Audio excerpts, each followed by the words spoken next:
you really need to really develop and train your analytical senses or your determination. You need to really be able to say, is this shit or is this a shinola, right? And you need to be able to figure that out pretty well.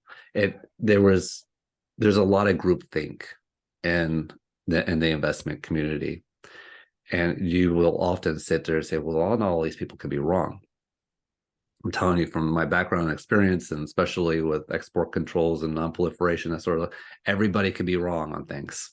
Really, really smart people can be completely miss the stuff, right? And it's for simple reasons.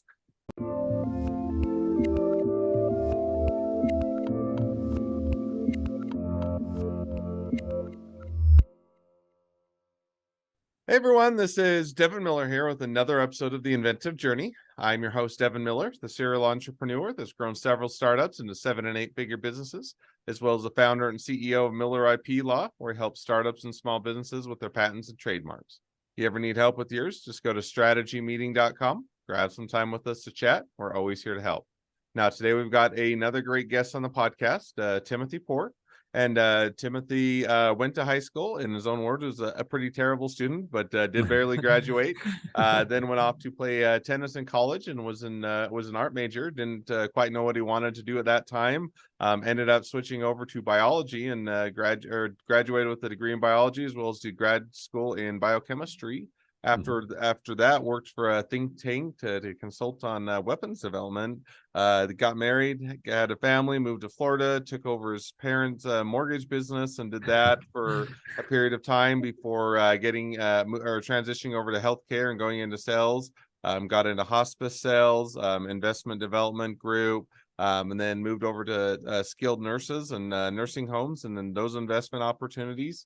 Decided him and his boss were going to go two different ways, and so ended up starting his own business from there and doing some things with automating healthcare, which led to what he's doing today. So, with that much as an introduction, welcome on the podcast, Timothy. Wow, it makes it sound like I've done a lot. Hey,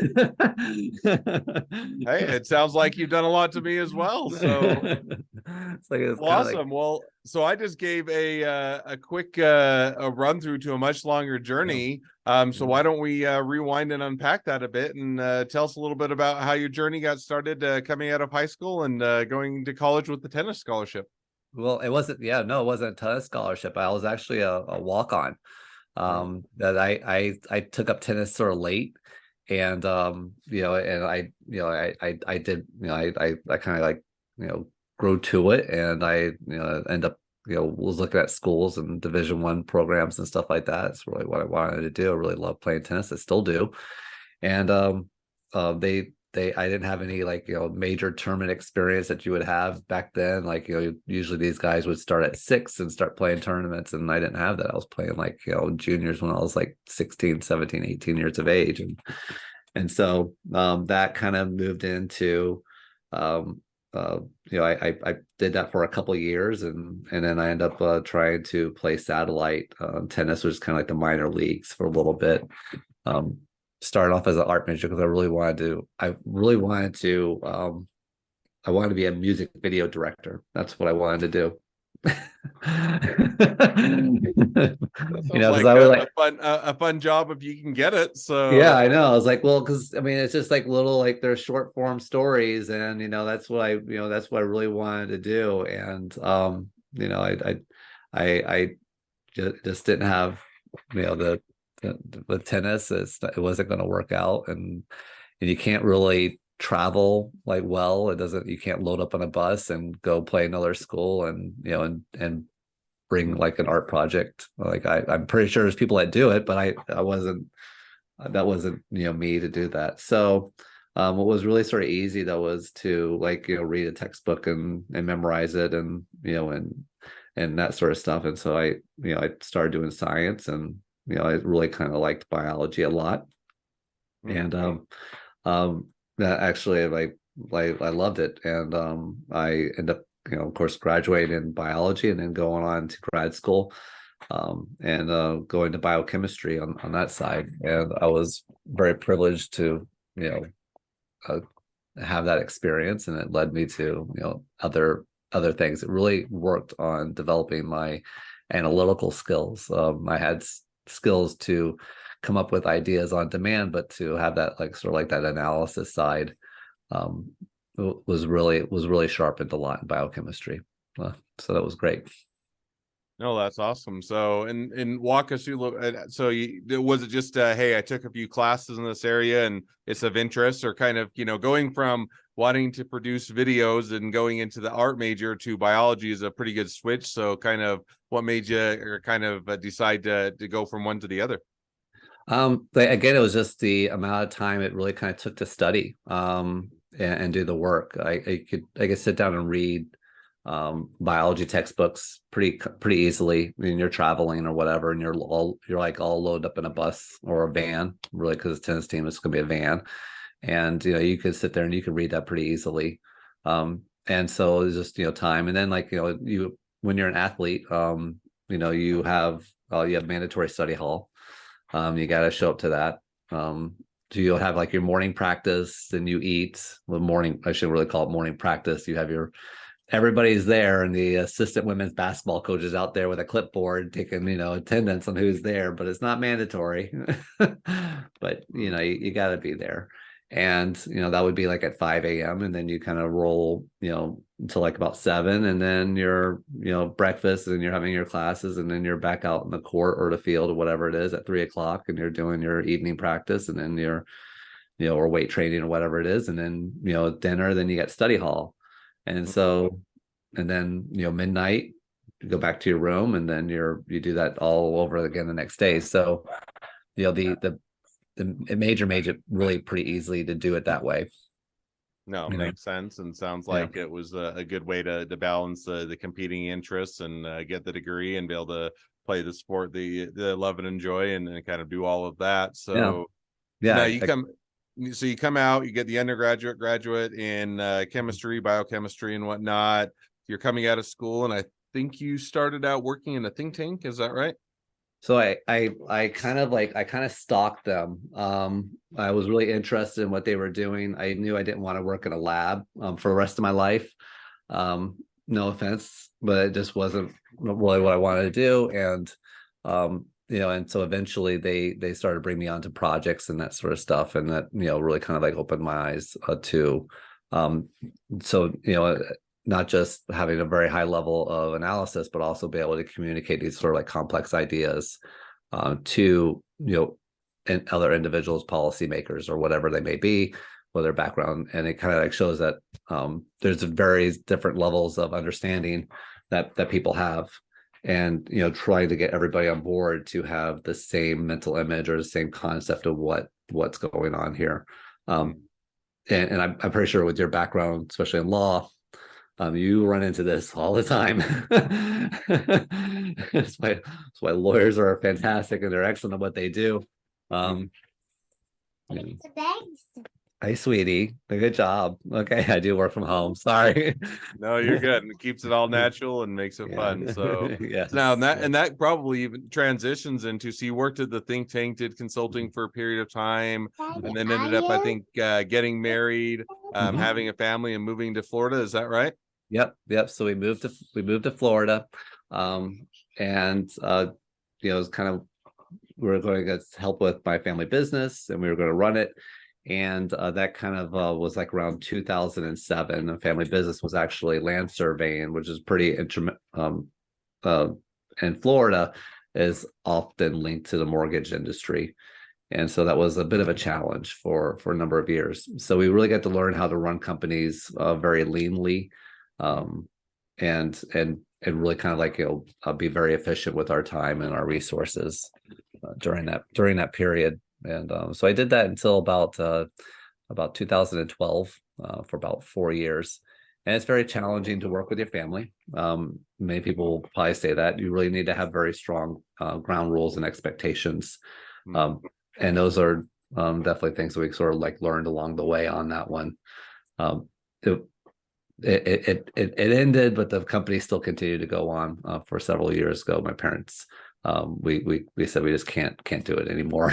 No, and I get it. And it's one of those where working with family is bittersweet. You know the people, you have Oh yeah. their strengths or weaknesses. You have a long relationship with them, that which can be beneficial, but it can also make it so that it's one where it can add an added strain, and you have to, as you said, have those kind of clear boundaries. And so Yeah. so now, as you do that for a period of time, work with your parents in the mortgage industry, at some point you kind of, if I remember our conversation right, switched over to healthcare and kind of getting into sales and going down that route. Yeah. So I really want to kind of go into I wanted to be like a medical science liaison is really what I wanted to be for like a pharmaceutical company, but I really had to have like that healthcare experience. And so I said, well, let's just take a healthcare, just try to get a healthcare sales job somewhere. And I was kind of persistent, ended up getting hired by a pretty interesting company that worked in the hospice arena. They're the giant of hospice providers, to say the least, and they provide with very good training, outstanding training, and but they also provide you with a lot of information and of like what and how healthcare systems work and that sort of stuff. Um, and so that type of experience was wonderful, and it really kind of it's a very challenging position because you have to be very empathetic because it is hospice, and so you have to be very a determined individual to make sure that the place that everything's in place for that individual who is decided to go on hospice, because this is it, right? So if it's if it's something that they need, you have to be a very determined individual that okay, there's the clock's ticking here, we got to get this done, type deal. And that's very by far is probably one of the most rewarding experiences I've ever had working with any company ever. I really value that experience that I had with those individuals, with those people, very much so. I love the people I work with. No, that's awesome. Sounds like it was a good opportunity, a good switch, and sent you down a great path. So now you did that for a period of time, did a hospice, you did, I think, worked with investment groups for a period of time. You also got, and then kind of transitioned over to skilled nursing and nursing homes. Yeah. So go ahead. yeah, so I was interviewing as a medical science liaison for a company, and I had this really sort of like a idea for them, and I was pitching it to them. And I was approached by a friend of mine and says, hey, there's this skilled nursing company. They have several buildings. They need somebody to kind of like run it, run their admissions. I think you'd be really good for it. He's like, it's my old job. This is what it was and that sort of stuff. This is what I had to do. And I kind of like went over it with me, and I was like, well, I'll apply. Sure, I'll apply. And they brought me in, and I at the same time I'm interviewing with this pharma company that I really wanted to work with and that sort of stuff. And and this this skilled nursing organization comes back to me. They say we'd like to have a follow-up interview. Go through a follow-up interview, and then they asked me like, how much do you want? And I knew what the last guy got paid, and I didn't really want to do this. Like I really, I wanted to do I want to do the medical science liaison gig, really what I wanted to do. And so I gave them this number that wasn't rude, but it was high. Okay. I knew what the last guy got paid, and they didn't even blink. They're like, okay. And I kind of like went down deep down inside me. I was like, oh shit. You got to be careful what you wish for or what you ask for. Yes. I was like, and I did. I remember I was the very first day of work was we were recovering from a hurricane. We just got hit by a hurricane the day before, our buildings.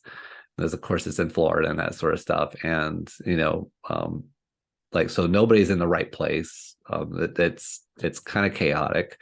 The buildings they were on generator. They didn't have power, and those generators is kind of like the administrators of the buildings were like, okay, this is how much fuel we got left. It's like they were they were sweating it, like type deal. And like that was like the first day. And I remember like hyperventilating in the car, like, maybe like, let's send an email over to HR at that pharmaceutical company, see if they're gonna bring me back in for another interview or something. And they never did. They never did. So um I end up, like I work for this company. They I kind of found out why they didn't like sort of like blink at what we were, what I had offered, because they were actually selling my region. They had an investment group that was interested in buying it, and they were just working out the details, and they needed a warm body, right? Mm.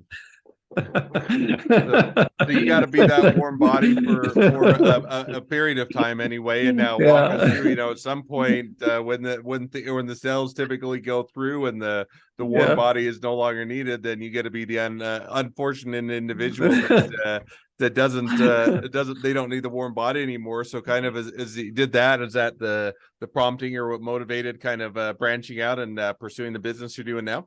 Well, no, actually, they asked me if I was interested in staying with the company. It's like, but they're like, you're doing a really great job, and we can make room for you if you're interested in staying. I'm like thinking to myself, you didn't tell me that you weren't upfront with me about this to begin with. So no, I'm not going to stay. I'm going to, I'm going to try it out with the other company. Mm. And that was a really interesting experience, because I remember like the day that the company changed it over, like they're like bringing everybody in, like type deal, and I'm like, oh well, this is what this is going to be like, it's like how it's going to end. And it didn't. I gave them a pitch. I was like, said, this is what I think we should be setting out and doing went forward, and they agreed. And so they said, okay, we want you to assist us in identifying and purchasing other skilled nursing facilities. And so I did that for the following year, and then we went our separate ways after that. So now, as you go your separate ways, I think if I remember right, it was, hey, difference of opinion, direction, or the boss, and Yeah. just having a difference in personality and whatnot. So you kind of All the make that. above. Yep. Yeah, so you make that split, and you decide to go separate ways. Now, kind of how did you figure out where you were going to go from there, or what that next step would be? Had no plan. I thought that I would help. I thought that would help of primary care facilities stay independent. That's what I wanted to do. And I was like, I knew several primary care physicians, and they didn't want to sell out to healthcare organizations, but they were having a really hard time. And so I was going to look for opportunities for them to help keep their census up, and and their businesses going. And I kept getting calls by hospitals saying, hey, we have this patient over here, can you just take a look, and tell us what you think, that sort of stuff. I'm like, okay, well, take a look at this patient, whatever. Because I mean, if someone calls you and they ask you and they need help, you need to help them, right? It's just like this is what you're here for, right? And so I was like, all right, so we'll take a look, see what's going on. And then we had this case in particular, and so I'll say some things. I do curse a lot, okay, but also I'll say some things that's gonna might offend some people. But we had an individual as a patient in the hospital as a registered sex offender. Right now, some people take the reaction of like saying, well, they're a registered sex offender, they could have, they're horrible people, all this sort of stuff. But really, you need to be able to take care of people, right? And just yes, we've done bad things, they've done bad things, and that sort of stuff. But you still need to be able to do your best. And we were able to find a safe and appropriate placement option in a nursing home for that individual, and this will never happen again. But we found it like in 15 minutes. And then the director of care management for that hospital said, you should charge for this. And so that got me thinking, like, we should probably start charging for this, because that's there's something here, like type deal. And then we start off with do like a fee for service. And and typically when that happens is they have a hospital have a patient that's been in the hospital way too long, and then they're going to pay you to make their problems go away. And that doesn't do anybody any good, because the patient's now been in there for like 60 or 100 days, and everybody's getting yelled at about what you're doing, and then you're having this case brought onto you, and no one's actually being proactive about this. So when we developed it, we said, okay, well, we changed it. We made it a subscription model. And we say, the hospital, you know what your tough patients are going to look like, what they are. Why don't you just allow us to assist your case management team or your complex case management team on developing the resources to get those patients out? And that's been pretty successful. And then we had COVID. Right. And we had a tremendous amount of success, but also a lot of work working with hospitals. And then, so what we did is we took our data from that and said, okay, these are the problems that we're seeing. This is how we're fixing these problems. This can be done by a machine. Right. And so we developed and we reached out to somebody who had some similar likes and opinions that we do. And we developed a relationship with an organization called Potential Analytics. They have been wonderful. They have been absolutely amazing. And they really have written a book on AI in healthcare. One of the experiences I got in grad school was we were one of the pilot programs for Watson, for our biochemistry department. So we got kind of see like how it was trying to solve problems with machine learning. So we had like some idea of like how this all works. But that was Watson. That was a long time ago. Watson's been sold off actually by IBM for the most part. Watson Health has, at least. But Potential, I was familiar with their work. I was familiar with their founders, who they were, how they go about solving this problem, and it was very similar to how we manually solve this problem. Like, you have a machine that does this. Like, let's talk. And so we've developed a very, very strong relationship over the past a couple of years now on building a system to transition patients right through the healthcare continuum. It's a very powerful model, to say the least. That's So awesome. that's kind of like where we're at now. Sounds like it's a great place to be, and it seems like it's a continual evolution in a lot of different industries, whether it's for automation, AI, machine learning, just making things more efficient, better, improving them, and wherever you can, it's always provides that additional cost savings or competitive edge or a combination of both. So give us a bit of an idea. Where's the business at today? Is it launched? Have tons of customers, money raining down from the sky, teetering on bankruptcy, somewhere in between? Kind of give us an idea as to where it's at. Somewhere in between. We're not swimming like Scrooge McDuck and the vault or anything like that. But we're not bankrupt or anything like that. So we do have the consultative sides, and we really like that sort of work. We'll work with families, we'll work with hospitals, providers, and that sort of stuff. But we also take that data and we say, okay, Mr. Machine, here you go, and we help it learn on what to do. And then we're also developing pilot programs for this AI platform, mainly with post-acute care providers and hospitals at this point. But we did introduce it to a major holding company that has several insurance products nationally. So we did discuss it with them. They're very well aware of us.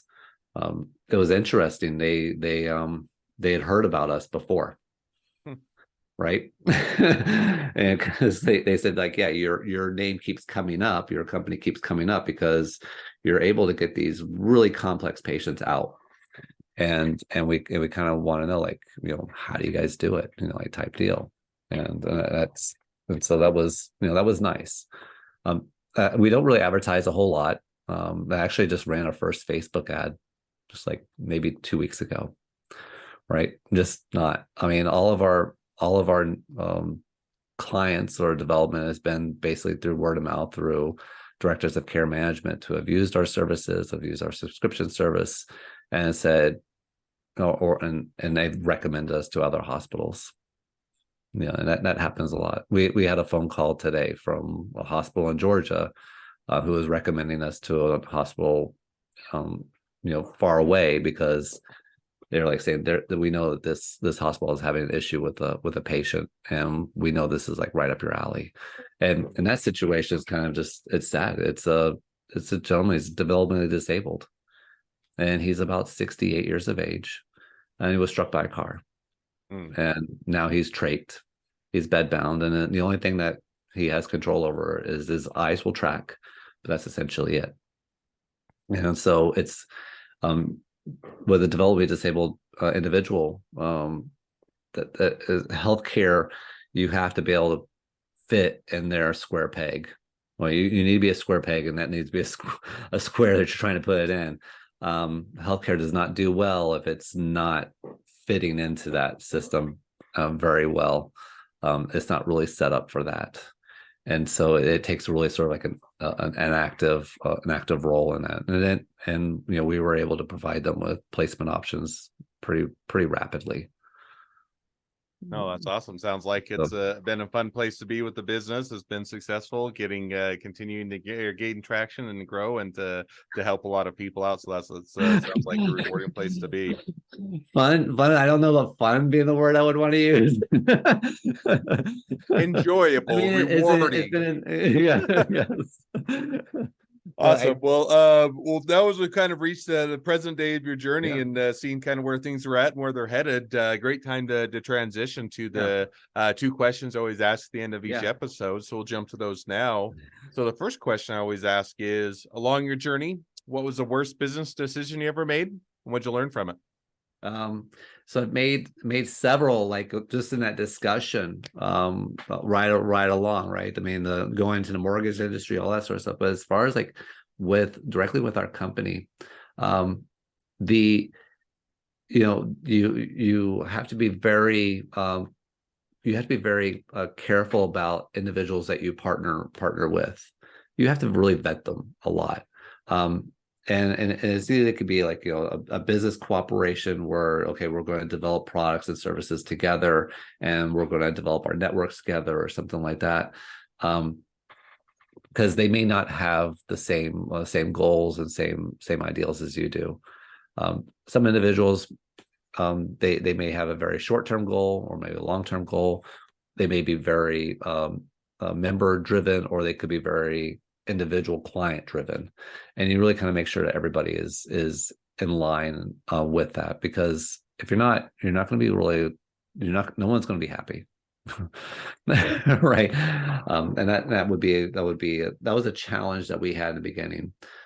We kind of said, well, we'll just be like a one-stop shop for everything. And we can place you wherever, that sort of stuff, and we can transition and mitigate all these issues. And that ended up being too much, because we had partners that were willing to go with us some of the way, but not willing to go with all the way, or whatever. It wasn't matching very well. So we, that really taught us a lot when we reached out to Sean and his group over at Potentia. Right. I mean, we had some very, very long conversations, and it was regular conversations we had for several hours every week about why is it that you're doing this, that sort of stuff. And the thing is, though, is like, I know that I can absolutely positively count on them. Right. I mean, I know it, because I mean, we dated for so long. It's like, and I think a lot of people make this analogy. It's like you're getting married. Like, yeah, you are.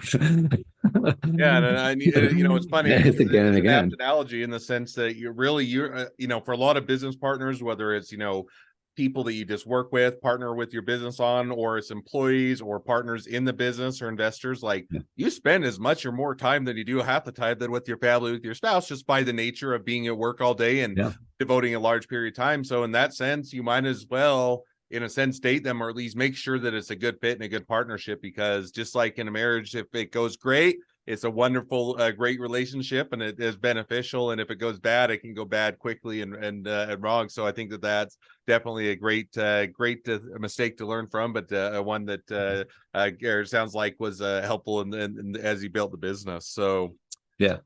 second question now is, now if you're talking to somebody that's just getting into a startup or a small business, what would be the one piece of advice you'd give them?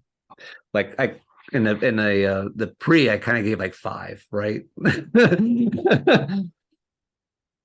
But the one I would really kind of also would kind of like want to put on there though is you really need to really develop and train your analytical senses or your determination.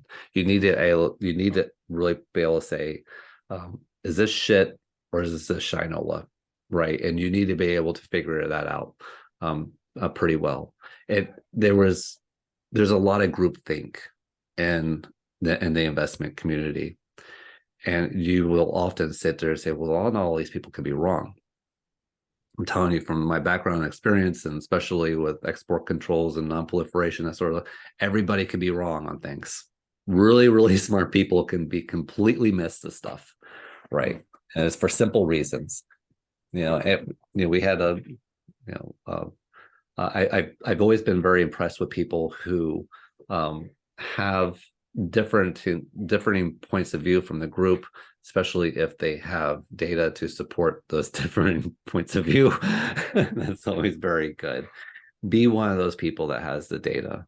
Don't go along with just everybody. Well, this is what everybody does. This is why we all put our money in this bank because this bank has all these services. Well, this bank's probably over leveraged.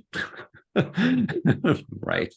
I think that's great. And I think it's easy, if the industry's been done a long way or done a certain way for a long period of time, or everybody's doing it, it feels safe, it feels natural, it feels easy. And yeah, just to your point, that group think, sometimes there's a reason why the group thinks that way, and there's a logical reason. If it makes sense to you, by all means do it. But I think to your point is, don't just go along with the group thing just because that's what the group is doing. And I think a lot of times your opportunities and areas that you can improve and expand on and make better come from when you depart from that group thing. So I think that's a great takeaway and a great piece of advice.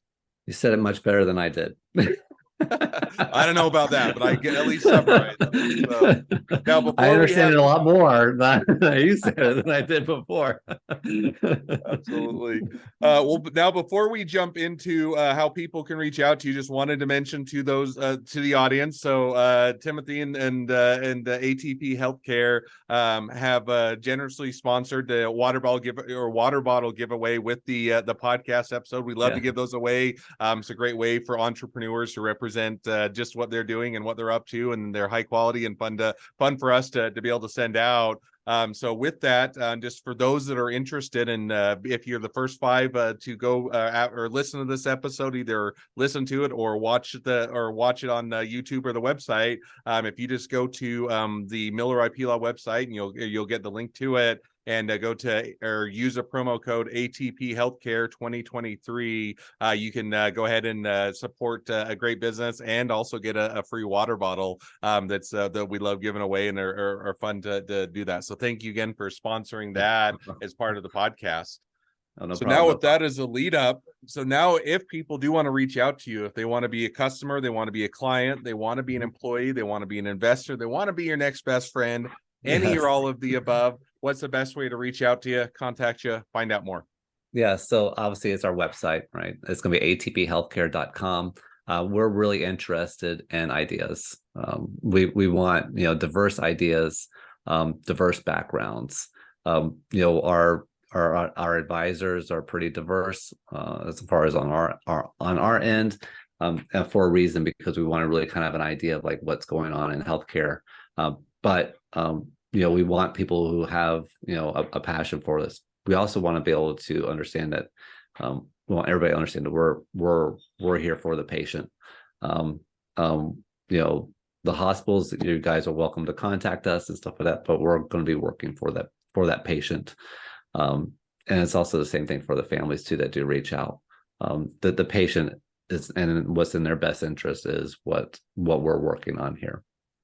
Awesome. Well, I And definitely encourage, whether you're on the patient side, the hospital side, or nothing else, just looking to make a new best friend, definitely make sure to reach out to Timothy and support a great business. So well, with that, thank you again for coming on the podcast. It's been fun. It's been a pleasure. Now, for all of you, the listeners that are out there, if you have your own journey to share and you'd like to be guests on the podcast, we'd love to have you. So just go to inventiveguest.com, apply to be on the show. A couple more things as listeners. Make sure to click share, subscribe, leave us a review. Helps us to reach even more startups and small businesses to help them along their journey to success. And on that note, if you ever need help with your patents, your trademarks, or anything else with your startup, your small business, just go to strategymeeting.com, grab some time with us to chat. We're always here to help. Thank you again, Timothy, for coming on the podcast, and wish the next leg of your journey even better than the last. thank you so much. Have a wonderful day.